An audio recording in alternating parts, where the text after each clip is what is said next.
movimiento armónico simple, características cinemáticas y dinámicas. Vamos a abordar el primer apartado de esta cuestión de selectividad. Para poder empezar a hablar del movimiento armónico simple, vamos a partir de la ecuación que nos dice cuál es la posición de una de las partículas o de la partícula que está vibrando según este movimiento, y esa posición está dada en función de un parámetro que sería la amplitud, que es la máxima, el máximo valor de la digamos, separación de la posición de equilibrio, y una función trigonométrica que es lo que le da el carácter de periodicidad al movimiento. Depende a su vez de la frecuencia angular y del desfase. Decimos que estos tres parámetros, amplitud, frecuencia angular y desfase, son las constantes del movimiento armónico simple. Además, la frecuencia angular está relacionada con la frecuencia natural por medio de esta expresión que vemos aquí, que sería omega es igual a 2pi por f, siendo f la frecuencia, como estamos diciendo, natural o frecuencia simplemente. Si derivamos la expresión para esta posición, para x con respecto del tiempo, obtendríamos lo que va a ser la velocidad con la que se mueve nuestro oscilador armónico. La velocidad, por tanto, sería la derivada de x con respecto del tiempo, y habría que derivar, acordaos, la derivada del seno es el coseno, nos va a quedar lo mismo dentro del paréntesis, y aplicando la regla de la cadena, la derivada con respecto a t de lo que hay aquí dentro sería omega, que la pasamos aquí delante. Así que podemos ver que nos va a quedar la amplitud por la frecuencia angular por el coseno ahora de omega t más phi. Se dice que la velocidad y la posición están desfasados pi medios debido al cambio de función trigonométrica. Pero si aplicamos la ecuación fundamental de la trigonometría, esa que decía que el seno al cuadrado de un ángulo más el coseno al cuadrado de ese mismo ángulo es igual a 1, podríamos reescribir nuestra velocidad de la forma que aparece aquí. En vez de poner coseno, pondríamos pues la raíz de 1 menos el seno cuadrado de lo que tenemos dentro del paréntesis, y fijaos que introduciendo el valor de la amplitud dentro de la raíz, podemos ver que aparece, lo ponemos aquí marcado en azul, nuevamente la expresión que teníamos para el valor de x. Lo que pasa es que esa expresión está al cuadrado. Fijaos entonces qué es lo que ocurre, que podríamos escribir la velocidad en función de la diferencia entre la amplitud y la posición que ocupa el oscilador en un momento determinado, ni que decir tiene que estar al cuadrado. En este caso podemos decir que la velocidad depende, por tanto, de la posición en la que se encuentra. Podríamos decir las características más importantes van a ser que la velocidad se repite periódicamente, igual que hacía la posición, y depende del valor de esta. El signo de la velocidad nos va a indicar, lo tenemos aquí, el sentido en el que se mueve el oscilador en función del punto de equilibrio, que es el punto alrededor del cual oscila, y vamos a seguir siempre el criterio en el cual si se mueve hacia la derecha sería positivo y si lo hace hacia la izquierda sería negativo. El valor máximo para la velocidad se alcanza cuando x es igual a 0, es decir, cuando el objeto está en la posición de equilibrio. En ese caso este factor, como vemos, no restaría nada a la amplitud. Una vez que tenemos definida lo que sería la velocidad, podríamos derivar esta con respecto al tiempo. De esta forma obtendríamos la aceleración. Sería la derivada de la velocidad con respecto del tiempo, y al hacer esa derivada lo hacemos sobre esta parte que teníamos aquí, ¿verdad? Veremos que lo que obtenemos es, ahora la derivada del coseno es menos el seno, aparece el signo menos y la función seno otra vez.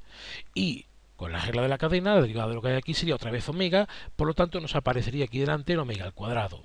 Una vez que tenemos hecha esta derivada, podemos ver claramente que otra vez nos aparece el término a por el seno de omega t más phi, que es lo que llamábamos x, así que podemos reescribir la aceleración en función de la posición nuevamente, y lo tenemos aquí. Vemos que sería menos la frecuencia angular al cuadrado por la posición. De manera que otra vez la aceleración vemos que es periódica porque lo es x.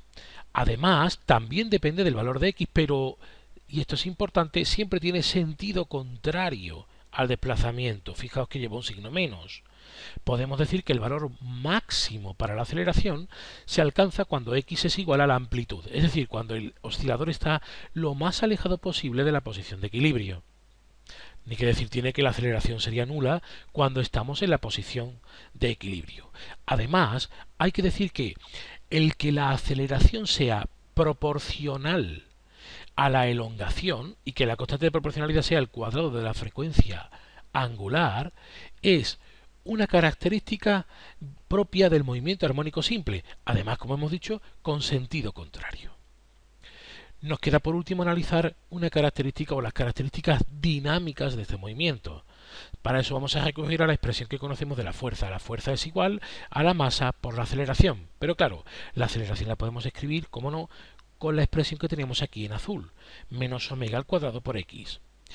Fijaos que hemos dicho que omega al cuadrado sería una constante del movimiento armónico simple y la masa caracteriza la partícula que está oscilando, así que tanto m como omega serían constantes y podríamos reescribir esto de la siguiente forma: menos k por x.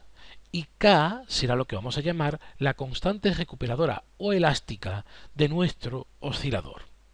La fuerza que está sintiendo en todo momento ese oscilador es lo que llamamos una fuerza central, porque siempre está apuntando hacia el punto de equilibrio.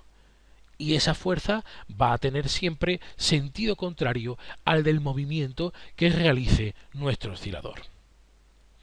Pasamos ahora a la segunda parte del problema. Nos dice: un bloque unido a un resorte efectúa un movimiento armónico simple sobre una superficie horizontal. Razona cómo cambiarían las características de movimiento al depositar sobre el bloque otro de igual masa. En este caso lo que va a ocurrir es lo siguiente. Nosotros teníamos, lo volvemos a escribir otra vez, que la fuerza va a ser la masa por menos la frecuencia angular al cuadrado y por la posición que ocupa el oscilador en cada momento. Y también decíamos que esto era igual a menos k, la constante recuperadora, por x. Podemos ver claramente que si igualamos estas dos partes que tenemos coloreadas, podríamos deducir que la frecuencia angular va a ser igual a la raíz cuadrada de un cociente, el cociente entre la constante elástica y la masa del oscilador. Bien, a partir de aquí lo que vamos a hacer es comparar las dos situaciones.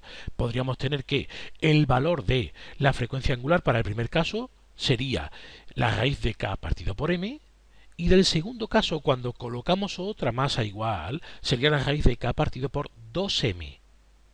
Es decir, hemos duplicado la masa. En este caso, fijaos que podríamos de aquí despejar y tendríamos que esta frecuencia angular del segundo caso sería igual a 1 partido por la raíz de 2 por la frecuencia angular inicial. Es decir, se ha reducido en raíz de 2 la frecuencia inicial, porque está en el cociente. Así que podríamos decir que la frecuencia angular se reduce una vez que colocamos esa segunda masa. ¿Qué pasará con la frecuencia natural o la frecuencia de movimiento? Recordad que la frecuencia angular estaba relacionada por medio de la expresión 2pi por f. Si nosotros cogemos y despejamos f, podremos ver claramente que también se va a reducir, pero quizás desde esta expresión se ve más fácil, son directamente proporcionales, por lo tanto la frecuencia también se reduce y en el mismo factor, también en un factor de raíz de 2. Por último, ¿qué nos pasaría con el periodo? El periodo se definía como el cociente entre 2pi y la frecuencia angular. Bastaría con despejar y tendríamos que el periodo en el segundo caso va a ser raíz de 2 por el periodo en el primer caso. Es decir, en el caso del periodo aumenta en un factor de raíz de 2 el periodo en el segundo caso. Quiere decir esto que el movimiento el oscilador tiene mayor masa, pero se mueve más lentamente. Por lo tanto, podemos concluir que la amplitud va a quedar con el mismo valor que tenía, porque la energía mecánica no varía. No varía porque depende de la amplitud y de la constante elástica. Hemos dicho que la masa es mayor, pero también es cierto que su frecuencia angular es menor y están relacionados con el mismo factor. En un caso, 1 partido por raíz de 2 y en el otro caso, raíz de 2.